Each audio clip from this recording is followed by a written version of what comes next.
So far in this series, a scathing indictment of government, the status quo of the debt enslavement system, and the power structure in this world has been presented, and a strong case made for the complete abolition of all current forms of government and the legacy institutions of top-down control currently in place worldwide.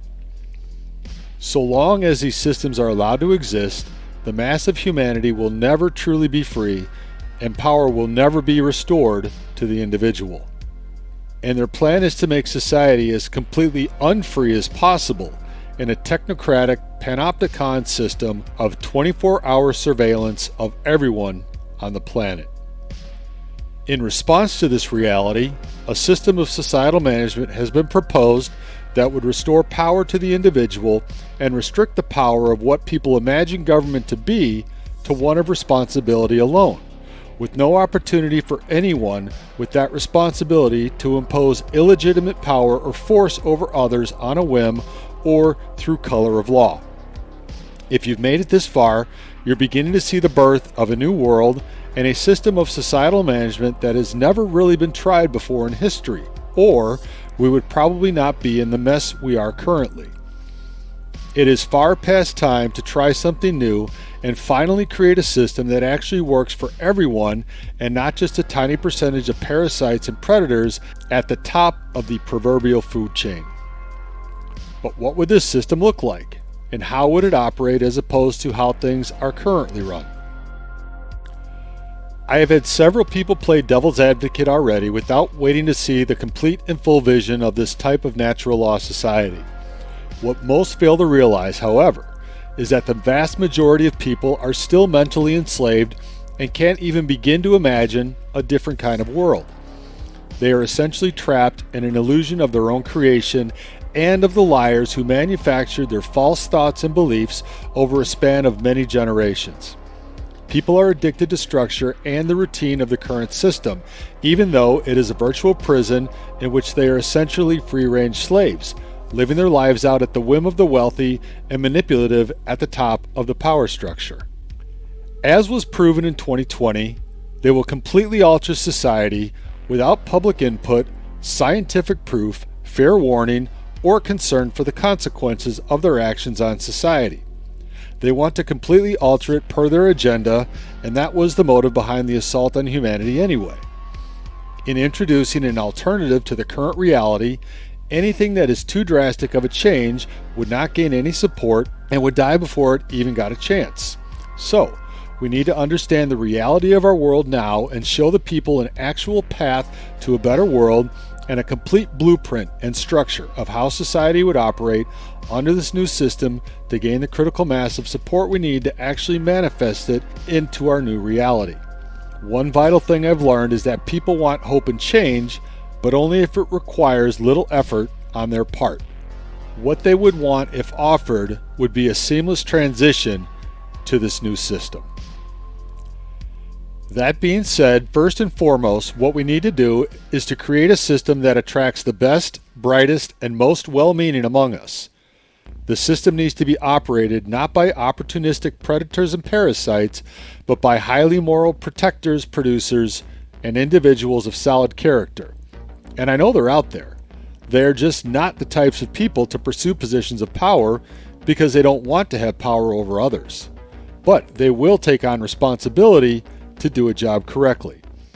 I have thought for years how to accomplish and implement this type of system and construct firewalls that protect it from ever being taken over by the small percentage of narcissistic, sociopathic, and psychopathic personalities that are always in every population and seek to gain control over the entire society. So, I have devised a social structure that is essentially decentralized and one in which power is held solely with the individual and the common law court system. Instead of a pyramid, top-down control structure, what we would have would look more like a rectangle, with responsibility spread throughout the entire population. There would only be 3 levels in this type of system. Most importantly, everyone in society and worldwide, once fully adopted, would have complete sovereignty over their own lives, and no one would have power over another. This is the natural order of social interaction and the way most people believe things operate in our current reality, even though it doesn't. at all. On the bottom level of society, we have all individual sovereigns, businesses, religions, charities, and social organizations. Just above that level, we have the firewall I've been talking about that is designed to protect the sovereigns from any single force taking over the reins of power ever again. But this level of what I would call the protector class would not have power but responsibility to ensure that the public service administrations operate efficiently and in alignment with natural law. Also on this level, we would have the common law court system. It would be the most important part of the public service administration because it is within this system that all disputes would be settled, judgments delivered, and settlements enforced.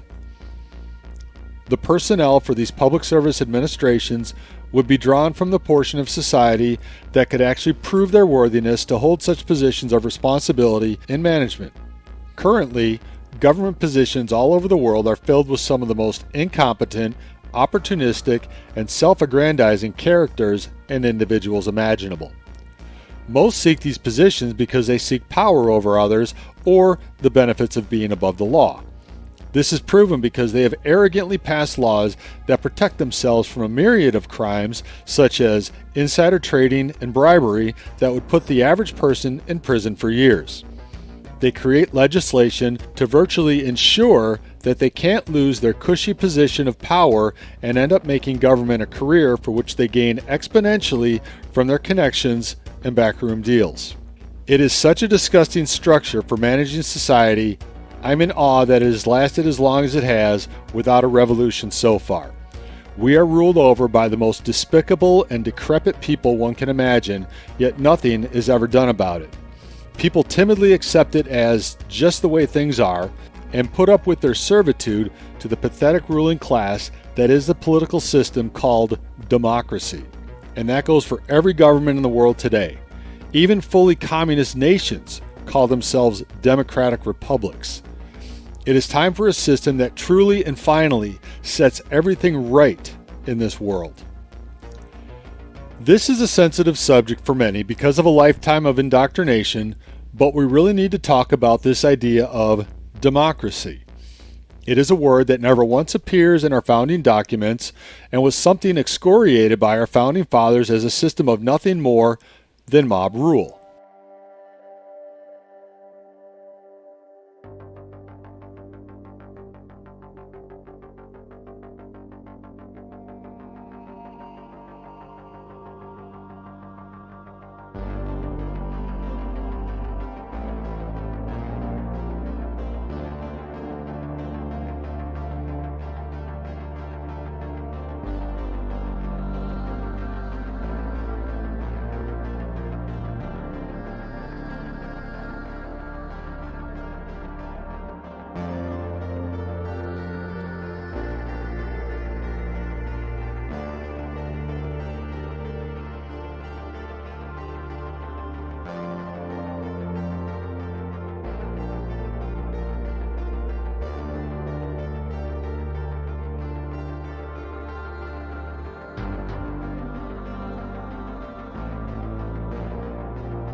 Yet, we hear from the fake propaganda and deceptive media machine in this country and worldwide ad nauseum that democracy is under attack and that we must do everything possible to protect and save it. Sounds like another plot from a Brer Rabbit fable to me. This is yet another social engineering tactic designed to get you, the ignorant masses, to actually believe that you have a say in the operation and decisions made by your government. You don't. And you haven't had a say in, well, forever most likely. If you do understand the system, you realize that it is a tool and weapon that is used against us in more ways than one.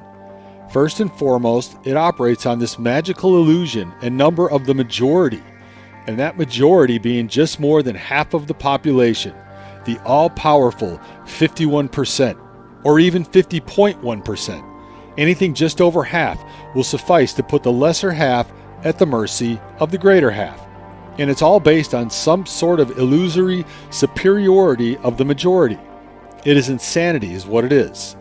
And it is a system that is protected by the criminal ruling class because it is a very effective divide and conquer tool of control and manipulation. Democracy is dead, and it was never a really good idea anyway. It's time for something completely different.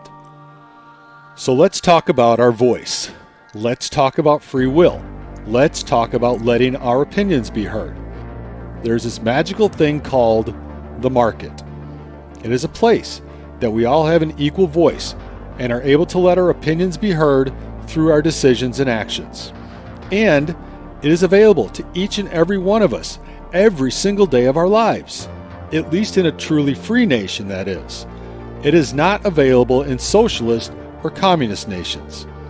But in a truly free market-driven society, it is the epitome of the democratic system, cherished by everyone as fairness and providing equality for all. So, to begin, understand fully that in a natural law society, such as I am proposing here, your most important vote can and will never be taken away, and that is where you choose on a daily basis to spend your hard-earned income and wealth. Matters of how society is run, however, will be something entirely different, because to ensure that this system is not hijacked and taken over from within, certain protections and firewalls need to be instituted and implemented to protect the society from once again falling to those who would use the power of government for personal gain, advancement, and control over others. Thus, there would have to be a class of people within every society that would have the responsibility to maintain and ensure the system is running smoothly and within the natural law under which it was constituted in the first place. There would be no limit to the number of people in this class, and it would be open to every single person in society to join at no cost to the individual. The entire curriculum required to be understood would be available for free online to everyone in society. But you would have to prove your worthiness via a written test you would have to pass to become a member of this class. Let's call it the protector class to keep things simple. It is from this class, and this class only, that positions in the public service administration management level could be filled. And if someone proves they are irresponsible to do their job correctly or found guilty of corruption, they would be removed immediately and never again be allowed to hold any position of responsibility in the PSA ever again. They would simply become a member of the general population to engage in the free market as a sovereign like everyone else, to use their gifts as employees in corporations, businesses, or to pursue their own path to fulfillment. This is a system that is self-policing, decentralized, and able to grow seamlessly as more and more people choose to educate themselves and attain this status. It could never really be taken over because from the very beginning it would be populated by those in society who could prove their cognitive ability, understanding of history, the language and scientific arts, philosophy, and a strong moral fiber by taking and passing a test which shows their true character and intellect. Because the system we have now not only attracts those of the worst character to begin with, it ultimately corrupts virtually everyone who makes it in eventually anyway.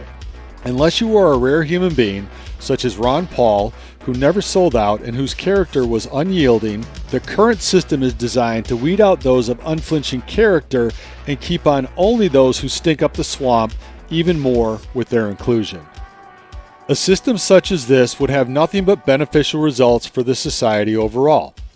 For those who want to become a member of the protector class, the very process of education itself would make everyone who undertook the curriculum and spent the time necessary to pass the test a better human being anyway, so it's a win-win situation all the way around. You can't help but become a person of higher consciousness, compassion, and gain a different perspective by seeking truth, studying the greatest philosophers and the most powerful ideas of freedom that have ever been taught in our history. Character-building processes such as self-education to a point where you can confidently display your knowledge in a written test can only result in a society of higher morality and more peaceful and harmonious interaction amongst everyone.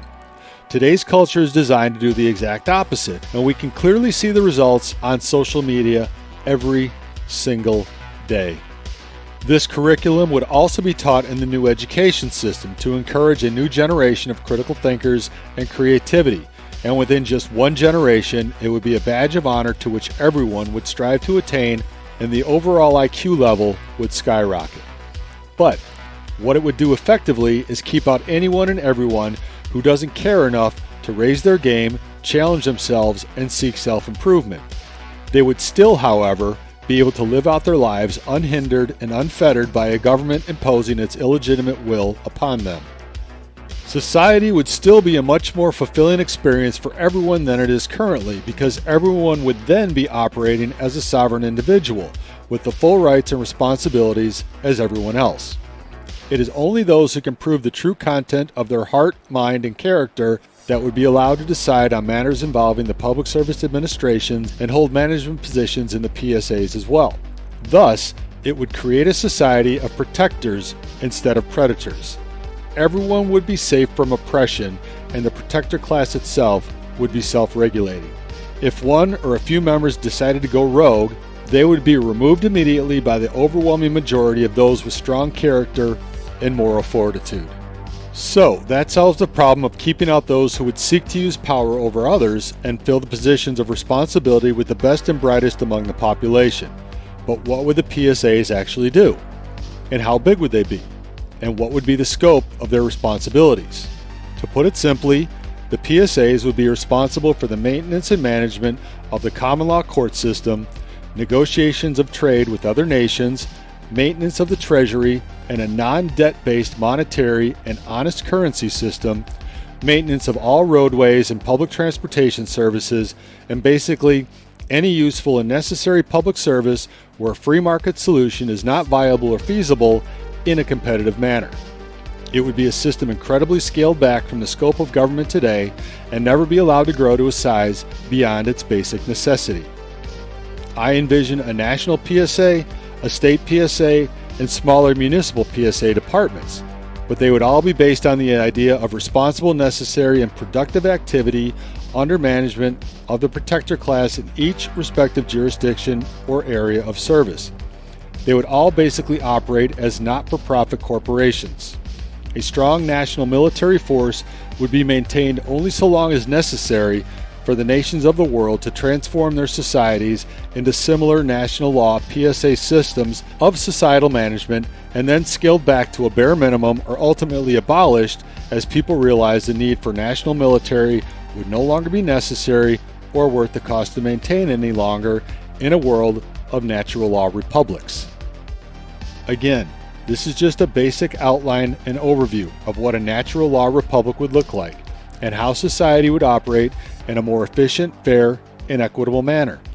Coming up in this series, I will be covering the full spectrum of how the society would maintain balance with the natural order and include topics talked about in part 1 of this series on how to create a firewall, including education and media, and solid checks and balances that protect everyone from the predators and parasites in society.